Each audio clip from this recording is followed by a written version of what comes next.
এই বছরের পুজোয় আমি খুব দুঃসাহসিক একটা স্টেপ নিয়েছি। পরপর ৩ বছর চুলটা স্ট্রেট করার জন্য আমার চুলটার খুব বাজে অবস্থা হচ্ছিল। প্রায় মাঝখান থেকে ভেঙে পড়ে যাচ্ছিল। তার জন্য কেটে অনেকটা ছোট করে দিয়েছি।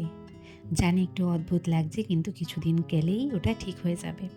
আবার বড় হয়ে যাবে, আবারও স্ট্রেট করাবো। ওর মেয়ের জন্য ট্রেন থেকে আমি অনেকগুলো ব্রেসলেট কিনে এনে দিয়েছি।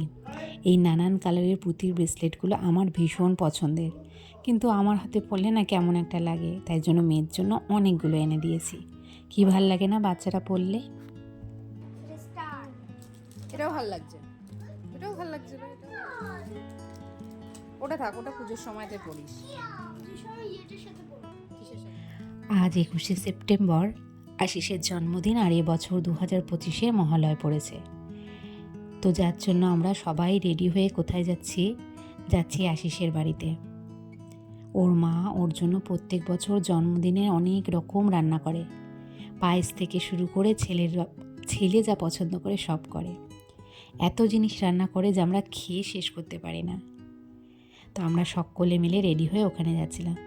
দিনটা আজকে খুব ভালো কেটেছে, ভীষণ ভালো কেটেছে। তোমরা সকলে কেমন আছো? আশা করছি খুব ভালো আছো। অনেক দিন পর ভিডিও দিচ্ছি, আশা করছি তোমাদের ভালো লাগবে। তো আজকের ভিডিওটা এই পর্যন্তই, দেখা হবে পরের ভিডিওতে। টাটা।